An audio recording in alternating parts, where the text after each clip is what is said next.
안녕하세요, 주마케터입니다. 오늘은 제가 최근에 가진 생각들을 조금 정리를 한번 해봤는데요. 제가 마케터로서 활동하면서 느꼈던 것들, 최근에 생각을 정리되면서 어떤 것들이 있었는지 한번 영상으로 남겨보도록 하겠습니다. 잘 되는 마케터와 안 되는 마케터의 차이는 무엇이고, 잘 되는 브랜드와 안 되는 브랜드의 차이는 무엇인가, 이거에 대해서 조금 생각을 해봤는데, 제가 수년간 이리 구르고 저리 굴러 보면서 좀 느꼈던 이야기를 해보도록 하겠습니다. 최근에 제가 가장 눈에 띄던 좀 글귀가 있어서 이거를 한번 이야기해 볼 건데요. 일하는 것과 사는 것에 모두 적용시킬 수 있다고 생각이 돼서 한번 이야기를 해보겠습니다. 지금 좋아하는 것을 하면 나중에 싫어하는 것을 하면서 살아야 한다. 반대로 지금 싫어하는 것을 하면 나중에 좋아하는 일을 하면서 살 수 있다인데요. 이게 우리들의 삶에서 적용되는 것이라 저는 생각이 되는데, 우리가 사회초년생 때 돈을 벌면서 살아가다 보면 주위에 나랑 비슷한 사람들, 그리고 보다 높은 사람들을 보면서 탐색하고 비교하게 되는 삶을 살아간다고 생각을 합니다. SNS의 가장 단점이라고 뽑히는 남과의 비교 문화가 가장 큰 문제라고 하잖아요.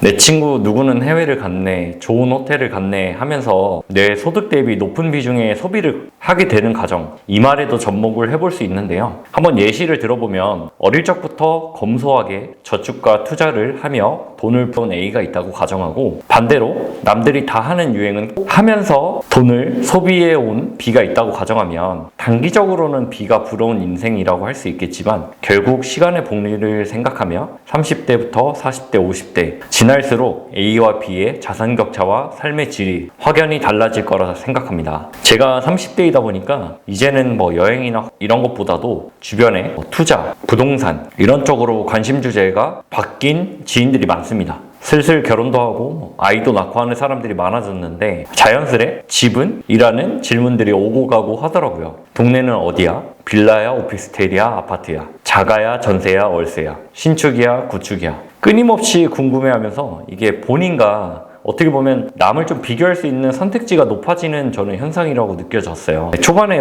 이런저런 얘기를 해본 것은 우리가 마케팅에 있어서 접목해 볼 수 있다는 건데, 이 하기 싫은 것을 안 하고 그 다음에 빨리 성공만 하고 싶은 사람들이 많다고 느껴집니다. 이거는 제가 마케터로 일하면서 마케터도 그렇고 브랜드도 그렇고 봐오면서 느낀 부분들인데요. 많이들 하는 얘기가, 경쟁사 A는 잘 된다고 하던데, 이거 효과 좋다고 하던데, 소재 많이 만들면 얻어 걸린다고 하는데 등등, 난 해보지도 않았지만 그렇다고 카더라, 이 카더라를 되게 조심해야 된다고 하잖아요. 저도 예전에 이런 이야기를 좀 듣고 벤치마킹 한답시고 좀 따라해본 경험이 있습니다. 지금 생각해보면 나의 인사이트가 없기 때문에 이리 구르고 저리 굴렀던 것 같은데요. A 브랜드는 로아스 300% 나온대, B 브랜드는 몇 억씩 판대, C 브랜드 이거 바꾸고 대박 났대. 우리는 지금 보는 유튜브에서도 모든 것을 다 알아갈 수 없습니다. 주요 포인트만 보게 되고 좋은 것만, 자극적인 것만 기억에 남게 됩니다. 유튜브를 찍고 있는 저도 성공적인 인사이트를 많이 올리게 되는데, 그 이유는 좀 다양하지만, 첫 번째, 사람들이 일단 좋아합니다. 사람들이 좋아하기 때문에 아무래도 반응이라든가 그걸 통해서 문의를 주시는 분들도 많기 때문에 저 역시도 수요가 많은 쪽으로 좀 갈 수밖에 없다는 부분이 있고요. 두 번째는 조금 찜찜하기 싫어서인 것도 있습니다.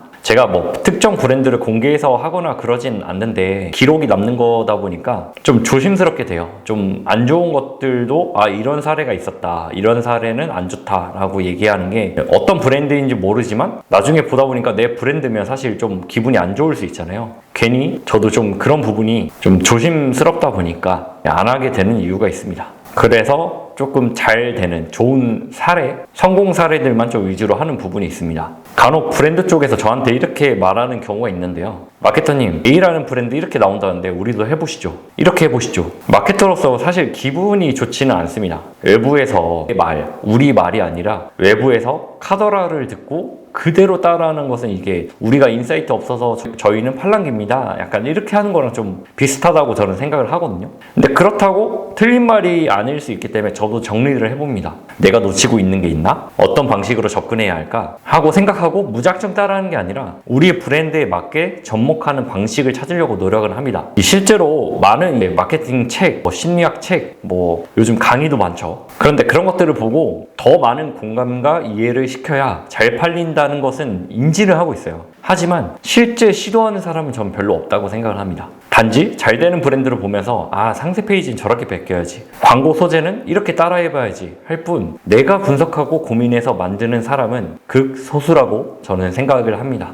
우리 제품은 너무 좋은데 사람들이 왜 안 살까요? 광고비 이 정도 쓰면 이 정도 팔려야 합니다. 이 매치하면 잘 되나요? 소재는 몇 개 만드나요? 정말 많이 받는 질문인데요. 저는 이런 질문들 자체가 명확하게 답변을 할 수 있을까? 라는 생각을 하는데, 이 안 좋은 제품이 저는 없다고 생각을 합니다. 내가 이 제품을 만들어서 파는데 우리 제품이 좀 별론데 잘 팔아야 돼요 라는 말을 하시는 분은 없어요. 대부분 우리 제품은 너무 좋아요. 근데 왜 안 살까요? 말 그대로 왜 안 살까요에 대한 부분을 좀 핵심으로 지켜봐야 되는데, 이 광고비를 이 정도 쓰면 우리 ROI가 이 정도 나와야 됩니다. 이건 어떻게 보면 소비자들이 사줄까에 대한 부분, 그 다음에 이 매체하면 잘 되나요? 이 매체만 볼 것인가? 그러니까 이 매체가 잘 된다고 하면 이것만 할 것인가에 대해서 말해볼 수 있을 것 같고, 소재는 몇 개 만드나요? 이게 숙제처럼 하는 게 아니잖아요. 참 이 소재에 대해서 부분이 좀 많이들 왈가왈부한 느낌인데요. 우리가 많은 소재를 만들었다, 노가다처럼 했다라는 거는 사람들이 어떤 걸 원하는지 모르니까 그렇게 하는 거란 말이죠. 근데 그냥 그런 생각 없이 주구장창 많이만 만들면 그것도 하나의 리소스가 되잖아요. 근데 제가 말한 것처럼 싫어하는 것을 할 필요가 있습니다. 근데 어떤 이유에서 해야 되는지를 모르고 주구장창 하면 그게 인사이트가 안 쌓인다는 거죠. 그래서 저는 가끔 이 책임감 없이 좀 질문을 받는다고 생각이 들 때는 어떤 이야기를 좀 해야 될까 하고 난감할 때가 좀 있습니다. 반대로 인사이트를 고생하며 쌓아온 브랜드들과 대화할 때는 에너지가 넘치고 잘 성장시켜갈 수 있겠다라는 희망을 생각하면서 즐거울 때가 있어요. 자, 여기서 보면 제가 물건을 사는 소비자의 빗대 보면 이 제품을 구매했을 때 사용하면 얼마나 만족스러울까, 그런 상상을 하는 것처럼 저도 이런 사람들을 만났을 때 더 생기가 도는 그런 현상을 발견할 수 있더라고요. 정말 이것저것 다 해봤고 성공과 실패를 반복하며 고민스러운 상태에서 조언을 구하고 도움을 요청하는 것과 시작하기 전부터 지름길을 찾는 사람하고는 차이가 크다고 생각을 합니다. 기본을 항상 어느 상황에서든 중요하다고 강조를 하는데요. 공부도 그렇고 스포츠, 예절에서도 기본이 중요하다고 하는데 우리는 왜 안 할까요? 그게 가장 어렵고 하기 싫기 때문입니다. 때로는 기본적인 건데 그걸 왜 해요? 이런 식으로 물어보는 경우가 있는데, 축구를 처음 하는데 드리블부터 알려달라고 하는 사람하고 똑같은 거죠. 저 또한 이야기를 하면서 곱씹어보면 기본을 지킨다는 게 참 어렵다고 생각을 합니다. 익숙해지다 보면 기본을 등한시하게 되고 새로운 것에 몰두하거나 더 고급스러운 기술을 좀 집착하기도 하는데요. 결국 돌고 돌아서 기본을 무시하지 말자 하면서 어제도 오늘도 내일도 저는 똑같은 루틴을 반복합니다. 제가 여기서 이제 떠들고 있지만 수많은 사람들이 마케팅을 하고 대응을 하고 있습니다. 저는 단지 수년째 매일매일 꿋꿋하게 루틴을 지키면서 성과를 내고자 하고 있기 때문에 사라지지는 않는 거라고 생각을 해요. 수많은 동료 마케터들과 저랑 신입사원을 같이 했던 마케터들도 지금 다른 업종에 있는 사람도 많거든요. 꼭 한 곳을 오래 해야지 좋은 거야 이건 아니지만, 정말 내가 원해서 다른 거에 도전을 했냐와 쫓겨나듯이 밀려나는 것은 저는 다르다고 생각을 합니다. 간혹 이제 브랜드와 마케터 할 것 없이 남의 스킬, 저의 스킬, 기술, 인사이트를 빼가려고 하는 경우가 있어요.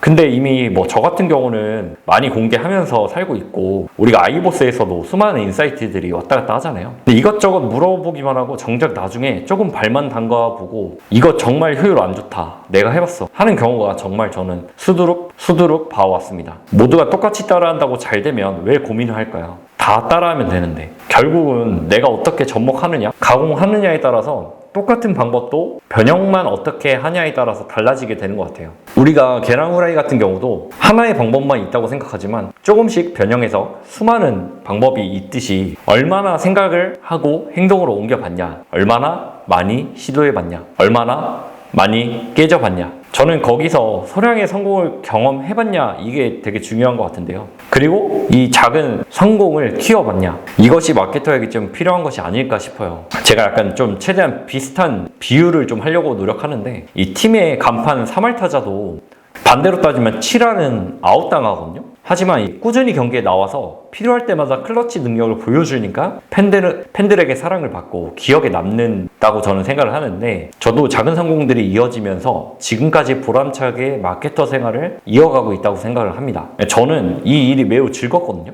물론 지금 기점으로 그렇습니다. 예전에는 지옥같이 정말 힘들었던 순간들이 많았어요. 뭐 괴롭기도 하고 힘들고 어떻게 해야 하나 싶었지만 그 순간들이 어느 순간 반복되다 보니까 이 작은 성공들을 마주하고 이 작은 성공들을 키워오다 보니까 이 보람을 느끼면서 열심히 달려오게 한 게 아닌가 싶습니다. 그렇다고 저는 뭐 대단한 업적을 가진 사람도 아니고 저도 똑같이 4대 보험 받는 월급쟁이일 뿐 그냥 체력이 좋고 긍정적인 마케터라고 저는 생각을 해주시면 좋을 것 같네요. 오늘은 뭐 잘 되는 마케터, 반대로 안 되는 마케터, 똑같이 브랜드도 잘 되고 안 되는 브랜드에 대해서 한번 이야기를 해봤는데 요약하자면 기본을 무시하지 말고 하고 싶고 좋은 것만 하면 나중에 하기 싫은 것을 해야 한다 라는 좀 주제로 이야기를 담아봤는데요. 이게 어느 순간 갑자기 이거 좀 찍어봐야겠다 이런 게 아니라 제가 이것저것 겪다 보니까 한번 제가 생각을 좀 정리해봤어요. 그래서 이게 정리한 거를 좀 공유해보면 나처럼 느끼는 사람도 있을 거고 아니면 다르게 또 느끼는 순간들이 있지 않을까 해서 영상을 찍어봤고요. 여러분들의 생각을 이제 댓글로 한번 남겨주시면 제3자도 보니까 서로 느끼는 바가 좀 다른 게 보이지 않을까 싶기도 하네요. 뭐 그렇다고 말도 안 되는 뭐 악플은 알아서 걸러지니 주의하시고요. 곧 명절인데 즐거운 설 명절 보내시고 다음에도 좋은 영상으로 찾아뵙겠습니다. 감사합니다.